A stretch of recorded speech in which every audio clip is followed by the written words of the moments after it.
Hey everyone, welcome to our year-end special. So we got a really cool year last year, and now we got a brand new truck, and we got lots of adventures coming up for you next year. So we're going to do something a little different this year. So we're going to take you on a tour of our museum. But what we're going to do is all the stuff we got, we're going to explain exactly how ore was taken out of the ground and all the tools and equipment that we have used to find the minerals, take them out of the ground, and to process them. So we're going to go through that and explain to you guys a little bit about mining, how it was done historically, and how they do it today.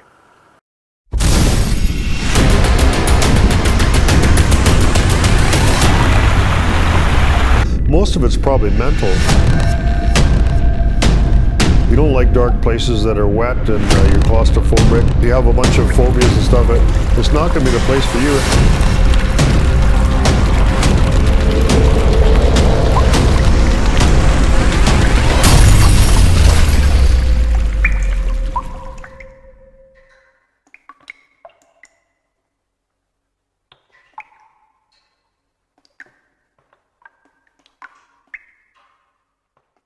Before we take you all through here and explain how all this stuff was working, we're going to take you for a real quick tour through the whole museum so you'll know what we all have here, and we're going to go back in detail and tell this whole story about how all this equipment worked in mines to get the ore out of there.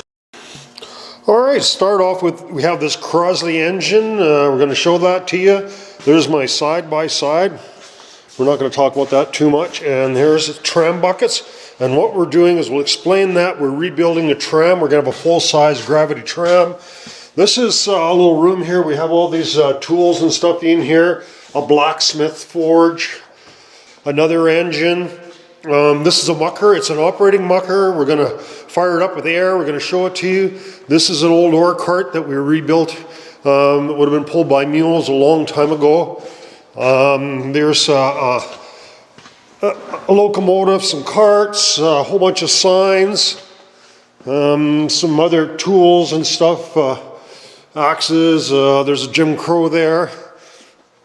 Alright, this is a full-size ore chute, some railway stuff, lots of blasting stuff. So we have a whole corner of blasting equipment, tools, and then coming back this way we have an air compressor, drills, a winch, ball mill, bunch of displays up there. There's a working skip there, some other ore carts and stuff. And we're getting into a drill, extensive rock collection, a whole bunch of other antique stuff. And thanks to Sharon, who actually helped me organize all this and clean it up. It looks great. So then we got lots of other rocks, mineral samples, other bottles, and so there you go. That's just kind of quickly a quick overview of all the stuff we got. And now what we're going to do is we're going to go through all this stuff, show you how it exactly worked, and tell you the whole story about how everything comes together.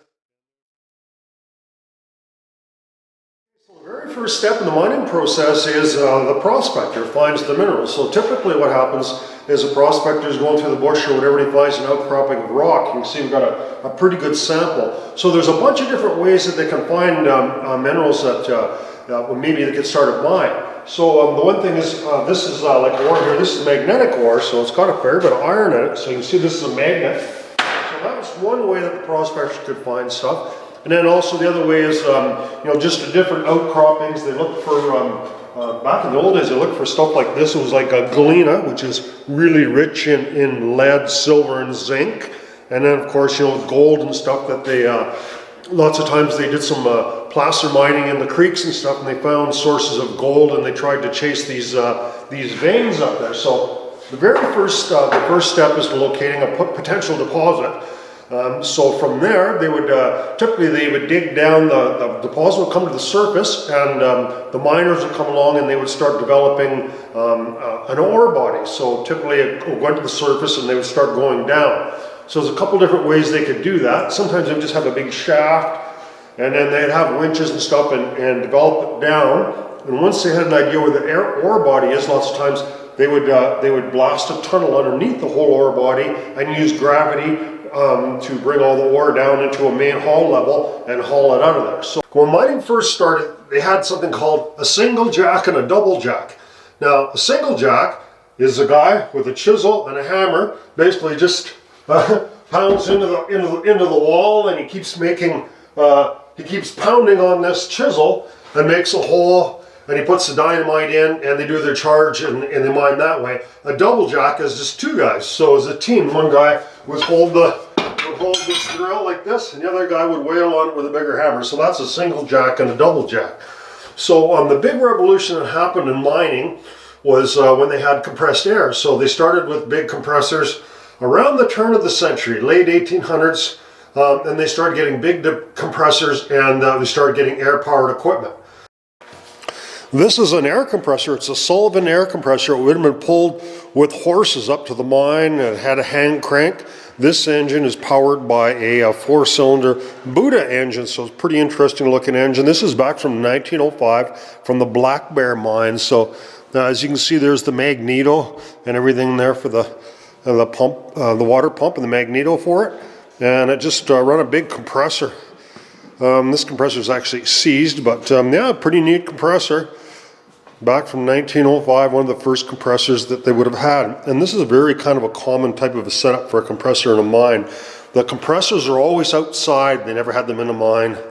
And then the air was piped into the mine. Here's an old rail drill, and this is what they call the Widowmaker. It was patented in 1911. It's an old drill. And the difference between those old drills and the new drills, if you see this piece of drill steel, it's not hollow. It does not have any water coming out of it. The newer drills that they have, they run on compressed air, but there's also water that goes down and comes out through the end of the drill, which lubricates the drill bit and makes way less dust. So today in modern drilling, they don't have a huge amounts of volumes of dust they used to have. And also the ventilation in mines is much better than it used to be. So it's far better for the health and safety of the miners than it was with these old drills. One of the cool things about our museum is we try to get stuff in operating condition so to show people how it actually operates and how it works, which is kind of neat. This here is a Remington chainsaw, so they use this underground. We have a really good selection of drilling machines which haven't really changed all that much since they started using water to lubricate them. This is sitting on a jack leg, so this leg here works on compressed air, and then the miner could raise or lower that and run the drill. So we're going to show you an operating drill here in a...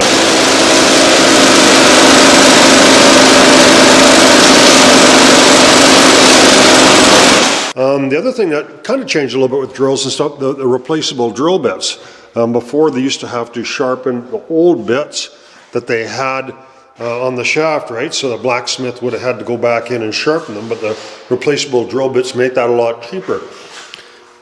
And these, I don't think they cost very much because we see lots of them in mines. So this is kind of a neat machine here. It's another drill. This one's operating. We're going to fire that up for you, and we'll show you just how brutal, how it works. It's just a beast of a machine.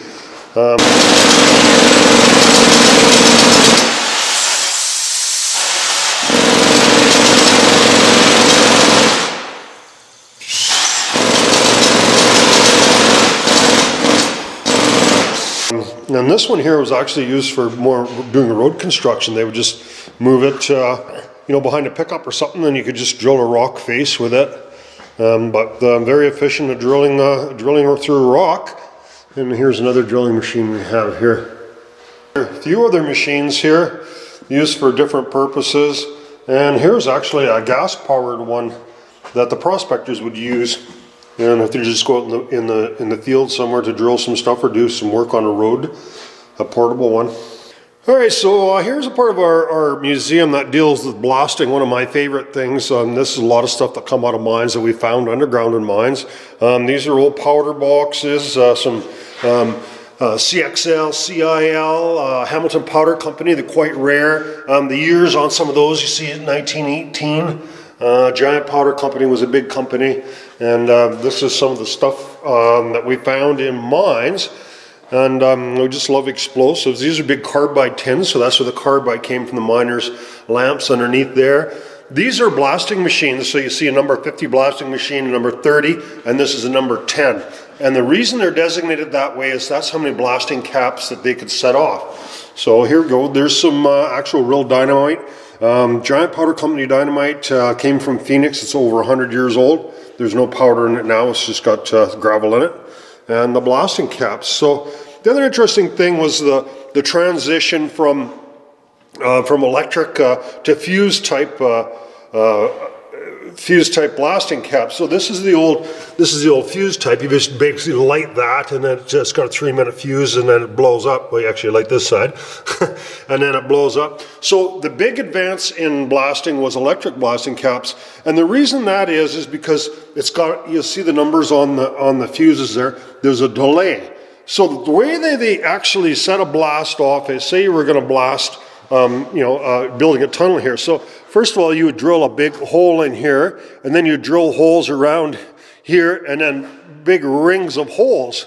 And the reason you do that is so the first one blows first, and it makes a little hole. Then the next ring has got somewhere for the rock to go. So then it goes into there. So we're talking about milliseconds delay. So blasting is always carried from the center to the outside. So it basically goes boom, boom, boom, boom, boom, and the hole is done that way. So it's much more efficient than the fuse type.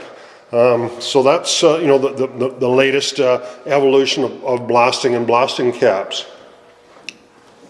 All right, so now we've got the blasting underway. So there's two types of material that's in a mine. So now we're going to talk about getting the material out of the mine. So it's not just ore. There's two things. There's waste rock and there's ore. So there's a whole bunch of different systems set up to move this material around. So the waste rock, typically if they're just doing a tunnel, getting underneath an ore body, it's just junk. There's nothing in it, no valuable minerals in it. They would just take that out probably by an ore cart, and it would just go out onto a waste rock pile and be dumped outside.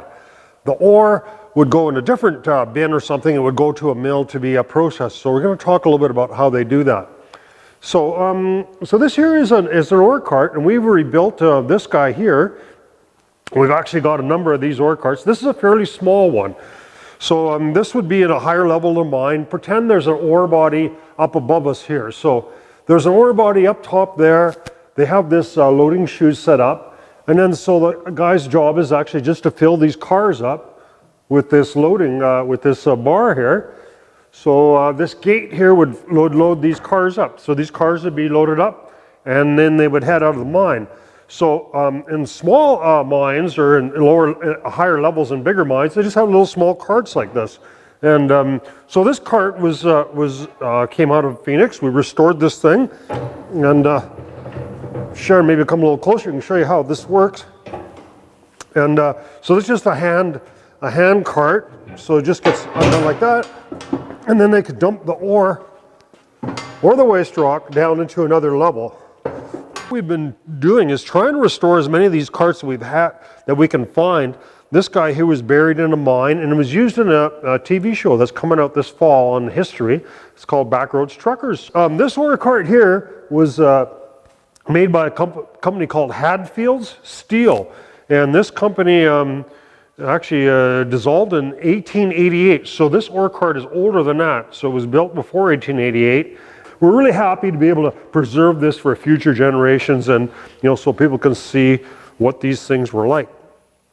The other cart right behind this one is also a very old cart, and you see it's riveted in here. So it was built before 1920, and this is a very old style cart. So these are the axles for this type of cart, and it just had wheels like this, very crude, and just a little bit of a hole where they put oil in there. So so that wasn't very efficient. There was no bearings, no bushings in there. It was just a steel cart made out of wood. So also a very old cart. So the other cart that we really love is this guy here, and this was built. Mules would have pulled this out of a mine out of Phoenix, and inside Phoenix there's a whole train, 10 cars like this. If you look at our old videos of Phoenix, you can see it in here. 10 carts of these. They were abandoned in the very early 1900s before they had trains, and the mules pulled these. So the way it worked is that it went over like that, and then they just dumped it out, right? So very crude. And if you come around the back side here, Sharon, we can kind of show you how it was constructed. It was a really cool cart that was pulled by by mules in Phoenix before they had trains and stuff like that. And the only original part in this whole cart that's wood, because we took all the metal parts, sandblasted, painted them, and this wood's all new. The only original part is this right here. And what this is, you pull this out, and if you look in there, there's a well, there's two wells in there. They poured oil in there, and the oil came out through the axles. So, you know, that is a very old cart. And, you know, and they made those right up at the mines. I've never seen any two exactly the same, you know. It's like they make all the parts up, and some of them are like a little higher, a little different. So, yeah, it's a really cool piece of history we were able to save here. So the other way in a mine they move material is these slushers, and they're really cool. They're run by winches. They're just like a big rake that would have gone up an incline, and they bring ore or waste rock sometimes down to like a big slot that goes down and ends up terminating in an ore bin, so or a chute, right? So, and these are really cool. I mean, they're hooked up to big air-powered winches, and they move a lot of material in a day. This is like a very old shaft bucket. Now, you don't see them very often. They just go straight up and down into shafts, and they fill that up in there. And here we have another real cool ore cart that was you know, really old. It's all riveted cart too. So, and there's Slim running this skip here, and so they, you know, we're at higher levels of a mine, and so they have like a ladder for the men to get up to the higher levels. And they just have like this little trough here with a winch that runs in there. And that's how they bring all their materials up and down into the higher levels of the mine. They just have an air-powered winch, and you have an operator here, and they bring all their drilling machines, the dynamite, there's dynamite boxes and stuff, up into higher levels in this skip. It's kind of a really neat way of moving materials up into higher levels in the mine. All right, so this is another ore cart that would have been pulled by a train. This wasn't a small cart they pulled by hand. You know, it would have been trains, electric trains, or pneumatic. See this train here, this is a locomotive here that is run on compressed air. So that had a big compressed air tank on it. It's got an EMCO motor on it. So they move it in, it doesn't have the air tank on it, but they filled up full of compressed air and it run on compressed air. So in the main haul levels in the bigger mines, they had big cars like this, and this one here will show you how it tipped. So they could tip it to the right or to the left, and it would kind of hit this car here. But so it would have they would have used it to tram ore in the main haul levels of the mines. So you know, this a typical locomotive would pull 7 or 8 cars like this. The other machine we have is a 12-beat mucker. We've seen quite a few of these EMCO muckers in different mines, so this one's fully restored and operational. We'll show you how it works. It's a pretty brutal machine. If anything gets caught in there, just rip off a hand or a leg or whatever. And this machine's probably almost 100 years old.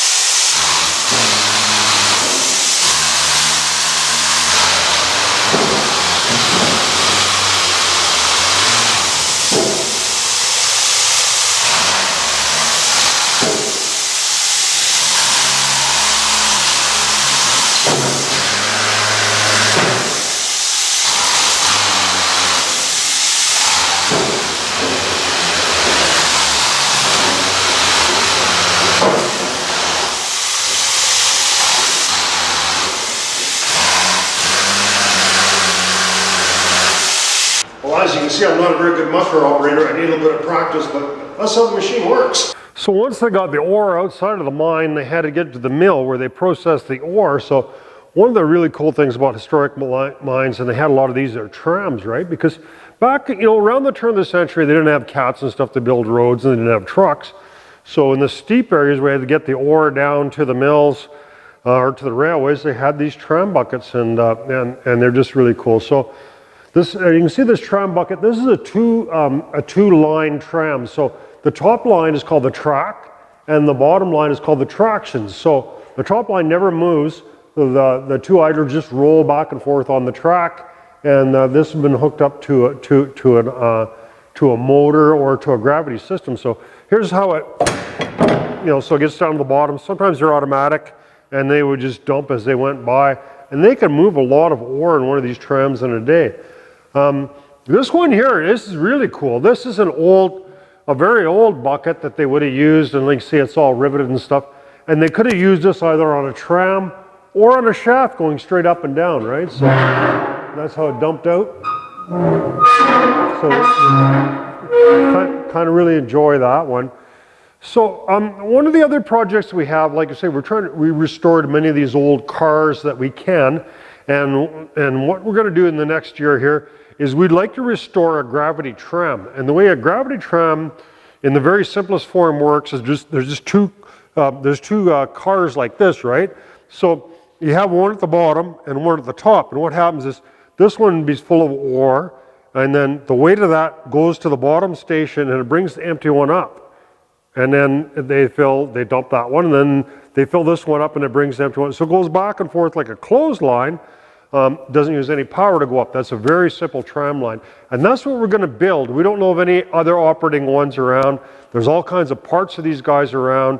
We know these cars, these tram lines, these systems very well. And we're going to have this set up right here at our museum so people can see this operating, and maybe you can even ride in the tram cars. These buckets are in like beautiful shape. They're very old. They're from before the 1920s. They're riveted. And those bogies actually go on top of here, right? And they run on those lines. And so here's the latch for it, and they're very nice shape. And to tip them, they just run them up like that, and it tipped the cars. So we're really looking forward to being able to restore this tram line. It's just a shame to see all this stuff rusting away in the bush, selling it for scrap.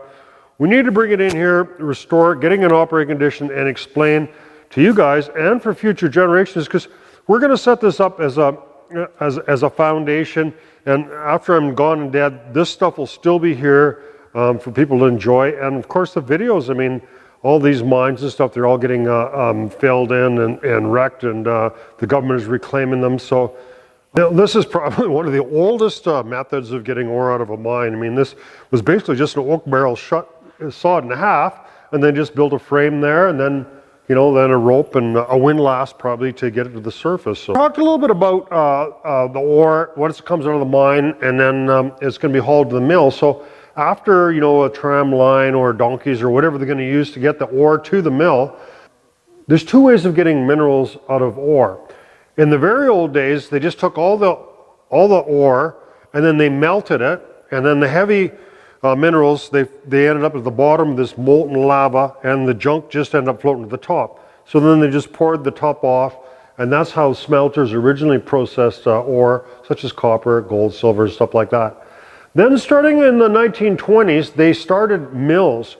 And what mills did, they were able to separate the richer ore and send it to the smelter, rather than sending all the material to the smelter.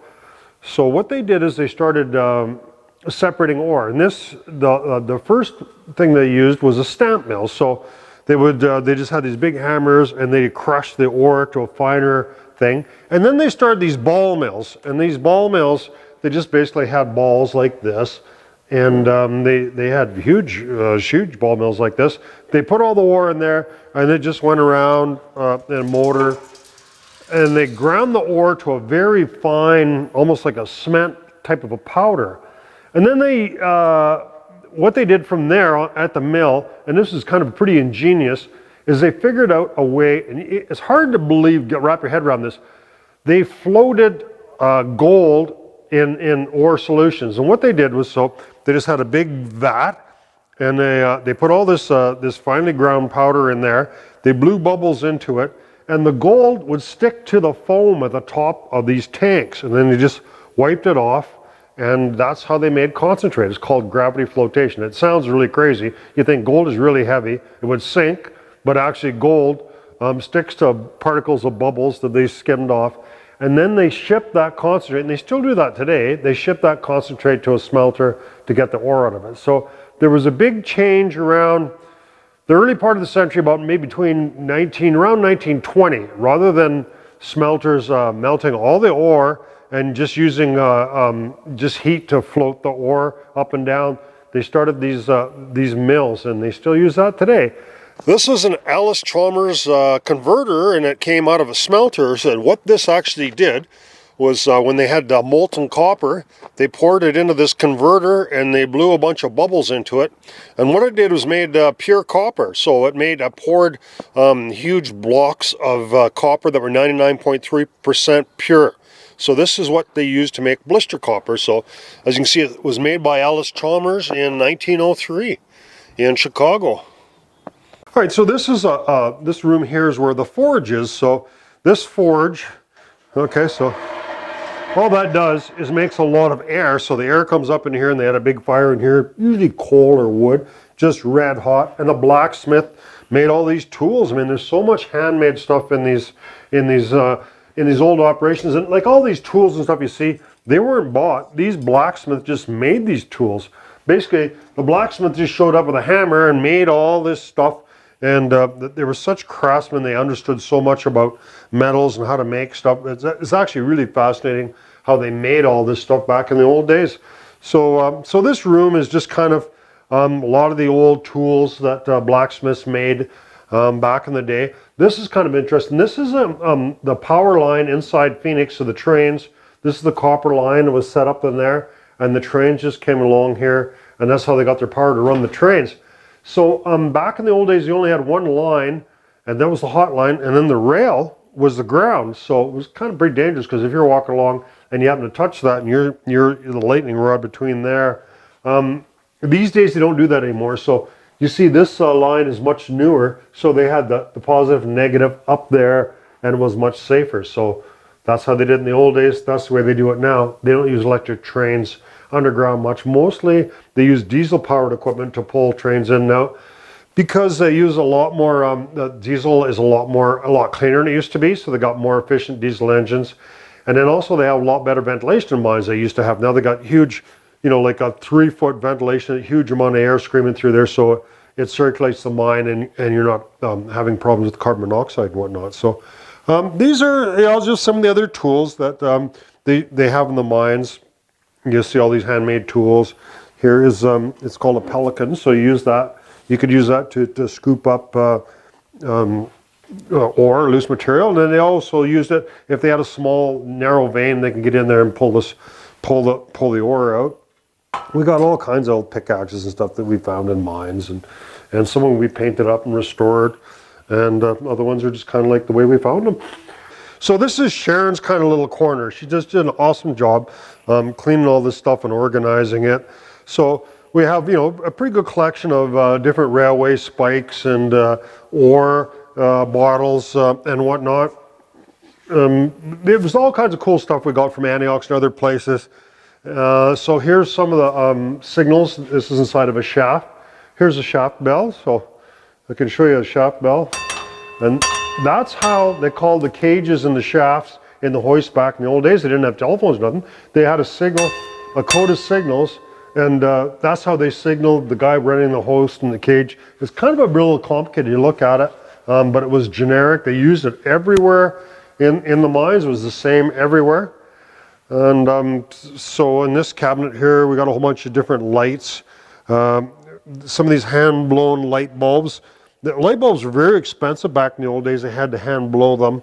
It's an interesting story. Back in Antioch, the company rolled stolen on the light bulbs because the miners used to take them home and use them in their houses. But that didn't really seem to deter them too much. Some old tins and different things that we see from the mines. This is kind of interesting. This was an old transformer that used to start big motors. And this is a rheostat that we got from a coal mine, actually. And this is a way of starting motors, because it's a huge shock to a motor to put a lot of power into it. It would burn out the points and stuff. So it's a way of slowly introducing power into large motors. These are mine telephones. This is an explosion-proof telephone. That's an Ericsson, an old telephone, and this is back in the old days. The magneto generated power to the operator, and then they plugged it in. So they didn't necessarily use that in mine. These are from mines, different phones and stuff. And this is a big sample of quartz that come up from the Trout Lake area. You can see the quartz in there. And here's some of the crystals. And one of the more interesting ones, so crystals are all six-sided quartz. And it has something to do with the cooling, at what rate it cools. And they always make six-sided crystals. Crystals are always six-sided. And these actually came from a huge deposit like this, so we cut this up and brought it in.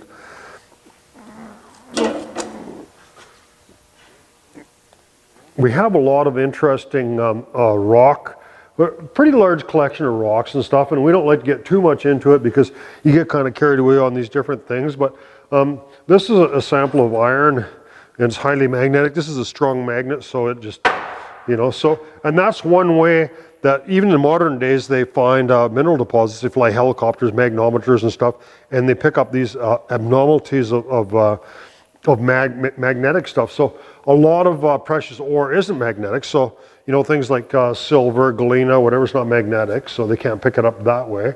So we've got a lot of pretty interesting minerals and ore, stuff that we found over time. This is jade that we found in Jade City. No, actually, it's kind of funny. Jade's really hard, but it's actually very close in composition to asbestos, which almost looks the same. But jade's very hard. Asbestos is very soft. So there's a huge difference in hardness. This is also interesting. This is a chert. So we found this in Headley. So the natives use this to make arrowheads, and it's one of the very hardest. The miners just hate chert. If they get into it, they can only drill very slowly, and it wears that drill bits out really fast. This is another interesting one here, and it looks like this looks like ferns or some fossils or something like that, but it's actually zinc. It's a zinc deposit is what that is. It's called, I can't remember, it's called diderites or something like that, but it's made out of zinc. So here's some other deposits of, silver, some fossils. It's just wood, right? Wood fossils, silver. And of course, all the time you see this type of galena material, or pyrite material. So that's not galena, it's pyrite. It looks like gold, but it never is. It's very light. There's no gold in that. But a lot of time there's gold associated with stuff like that. But there's no gold in that. This ore here probably is likely it came from some gold-bearing material, and so this looks so you looked at the rock on the outside, it doesn't look like nothing, but this probably has quite a bit of gold in it. So, but probably not visible gold. So just because you see that little bit of shiny stuff, that's probably not gold. But this is the type of ore that would have gold in it. We never had it assayed, so we don't know. So this is a grinder they used in an assay office. So miners, lots of times they found ore that was promising. They thought they had gold, silver, copper in it, and they would have to bring it and get a fire assay done on it. So this is a machine that just grinds up ore into real fine things. Then they do a fire assay. So these are crucibles that they use to determine how much ore is in there. So they take ore like you see there, interesting looking samples. They grind it up into a very fine thing, and then they heat it up to a real hot temperature. They put the flux in there. And then they can determine exactly how many ounces of gold or silver or whatever there is per ton, and they would tell the miners, yeah, they've found some really good ore, or it's just crappy and it's not even worth mining. You really can't tell with ore just by looking at it how rich it is, unless it's really obvious with a lot of zinc or galena in it. So it's very complicated. It's not simple like people think it is. So. We got some pretty cool tools and stuff, and these are old, old pickaxes that were used a very long time ago. Once they get in an ore body, it can be very soft, and the miners can just go along with a pick and just bring it down, and it would go down the ore chute and get loaded onto the cars, and they wouldn't have them to blast. So, kind of depends on the ore body, what the characteristics of it are. They still had to move a lot of ore with just picks and stuff and use gravity and bring it down. The other thing that was kind of interesting here, so we have, these are, if you look at this, there's a really copperish color, and these ladles came from a smelter at Antioch. They used those ladles to pull the slag off of the top of the copper, and then it went to the concentrator, which we can show you later. So then we just have, we got lots of cool bottles that we collect in mines. My wife's salad dressing, that's kind of cool. So embossed bottles are something that I really enjoy. And there's all kinds of gin bottles, different elixirs and potions and things that look really cool. Kind of look through all this stuff, and there's so many different aspects to historic stuff, and people get interested in the rocks or the mine stuff or the bottles, and we don't try not to get too carried away on any of these things. And back in the old days, they didn't import a lot of stuff. So in a lot of these bigger towns where they were mining things, they had little breweries and they made different kinds of alcohol. It wasn't brought in from a long ways away, and they made pop and all that and all these different things, and they had all these cool little distilleries and beverage places and all that kind of thing. So here there's some shaft buckets. So there's a different type of shaft bucket here. So they just had a big winch that pulled this up and down a hoist, and then you just undo this with the weight on it, and then it would just tip, right? You could just cantilever it over. So that was a pretty cool invention. The other style that we had upstairs, they had like 2 ears on it, so they had to put it into a bracket and then tip it down. So that was another type of a shaft bucket that they had. These bricks here are from a refractory, so they would have used those in a furnace. So they heated up ore and stuff, and then so this is a refractory brick. So and the interesting about that is so many different manufacturers. You can see there's about 13 different types of places where they made this brick from, and most of it actually came from one smelter. So it was pretty cool. You see there's Snowball, Carnegie, Ravens, and one's in Spokane and Butte, Montana, Claiborne brick, and all different types of brick. I hope you really enjoyed this tour of our museum.